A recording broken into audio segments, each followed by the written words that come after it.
Beneath the blistering Egyptian sun, a shocking secret has emerged from the dunes. Hidden for over 3,000 years, an entire city, frozen in time, has come to light. Streets, homes, workshops, untouched since pharaohs ruled the Nile. But what makes this discovery truly stunning isn't just its age, it's what it reveals about life, death, and a mysterious disappearance.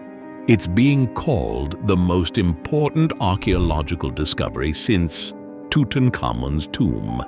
In 2021, near the ancient capital of Thebes, modern-day Luxor, a team led by renowned Egyptologist Dr. Zahi Hawass struck gold, quite literally.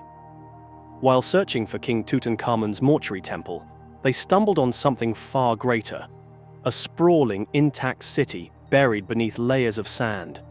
It had walls, rooms, pottery, tools, even bakeries, still filled with ancient grain. Jewelry was found where it had been left. Storage vessels sat untouched for millennia. This wasn't a burial site, it was a bustling, everyday metropolis, now frozen like Pompeii. Named the Rise of Aten, the city dates back to the reign of Amenhotep III, one of Egypt's most powerful and enigmatic pharaohs, around 1380 BCE. A golden era in Egyptian history, his reign was marked by vast wealth, diplomatic ties with distant kingdoms, and monumental architecture. Yet even amid such power and prestige, the city was mysteriously and suddenly abandoned. Here's the puzzle. Why would one of the most powerful cities in Egypt's golden age suddenly go silent? Amenhotep III ruled during a time of dazzling opulence. His court was adorned with foreign emissaries, lavish palaces, and celebrations that lasted for weeks. His architectural feats were unrivaled. The city of Aten was a crown jewel, a thriving hub teeming with artisans, scribes, and merchants. And yet, evidence shows that it was abruptly deserted. No war, no disaster, no gradual decline, no sign of violence. It's a complete cross-section of society, an ancient Egyptian time capsule preserved not by intention, but by the sheer luck of the desert's embrace. And then there was the skeleton. Curled on the floor of a house, a body lay undisturbed. No burial shroud, no coffin, just sand and silence. It wasn't mummified. It wasn't prepared for the afterlife. Was this person left behind in the evacuation? Or did they die just before the city vanished? Nearby, another skeleton, this one of a young goat, was found tied with rope.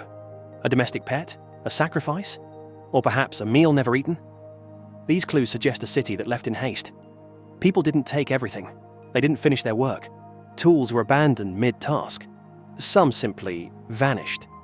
To understand the deeper significance of this city, we have to look at the politics of the time.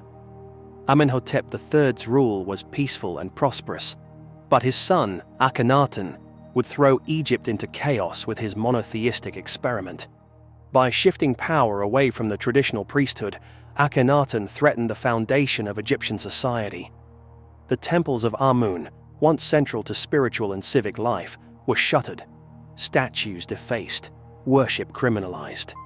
Many believe the abandonment of Aten wasn't voluntary. It was forced by decree, a sudden purge of the old gods, a national transformation that left families scrambling to adjust. The city may not have fallen to war or famine, but to ideology. And yet, remarkably, the city structures remain preserved, as if time itself was halted, giving modern archaeologists a chance to peer directly into the moment Egypt changed forever. Scholars believe the answer may lie with his son, Akhenaten, the heretic king, known for upending Egypt's polytheistic religion and establishing a monotheistic worship of the sun disk. Aten Akhenaten moved the capital hundreds of miles away to a new city, Amarna. This spiritual and political shift likely destabilized existing power structures and forced entire populations to relocate. Could the sudden departure from Aten be tied to this religious revolution? Was the city's evacuation a calculated purge of the old ways, a spiritual reset on an imperial scale? What we're witnessing may be the material aftermath of one of the most radical ideological shifts in ancient history, a time when gods were replaced temples emptied, and sacred traditions overturned. What makes this city remarkable isn't just its size or age, but its humanity. Most Egyptian discoveries focus on tombs, temples, and treasures of royalty. But here, archaeologists have uncovered the lives of ordinary people. Workers, artisans, families. The city layout reveals residential blocks, kitchens, and industrial zones. You can almost hear the sound of pottery wheels turning, smell the bread baking, or see children playing in alleyways long vanished beneath the sand. Life wasn't just recorded in stone.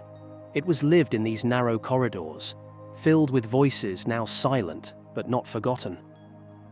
One room held clay bricks stamped with Amenhotep III's royal seal. Another contained tools for weaving and dyeing fabric. Slag and crucibles suggest metalworking shops. There's even evidence of glass production, an industry Egypt excelled in during the New Kingdom, a technology nearly lost to time. Despite how much has been revealed, only a fraction of Aten has been uncovered. Ground-penetrating radar shows more structures lying beneath the surface, possibly administrative buildings, more homes, and even temples. Some speculate that the city might connect to Medinet Habu, the massive mortuary temple of Ramesses III, or stretch toward the Valley of the Kings. New layers are being peeled back each season, and with every shovel of sand, more questions arise. How far did this city reach? What else is buried? Could there be clues to Amenhotep's political alliances, or even hidden tombs waiting to be discovered? This isn't just about ancient walls and broken pots. The rediscovery of Aten tells us something profound about humanity. The fragility of civilization, the resilience of memory, and the silent power of the past to reshape the present.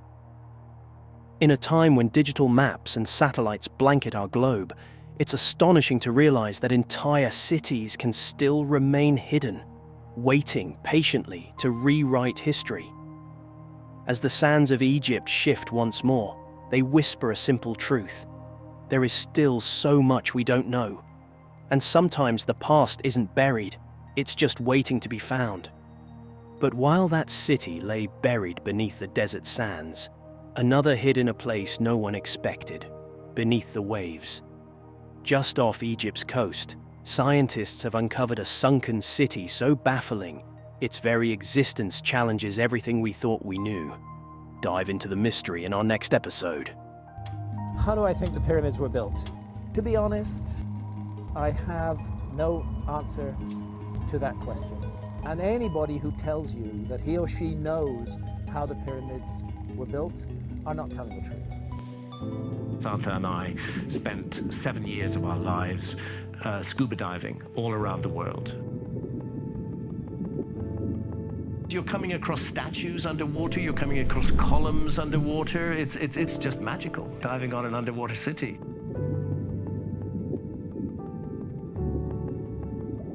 For centuries, the lost city of Heracleion, or Thonis as it was known to the ancient Egyptians, was thought to be nothing more than a legend, hidden beneath the waves near the mouth of the Nile River, off the modern-day coast of Alexandria, Egypt. It was a city whispered about in a few rare inscriptions and ancient texts, until its discovery in the early 2000s.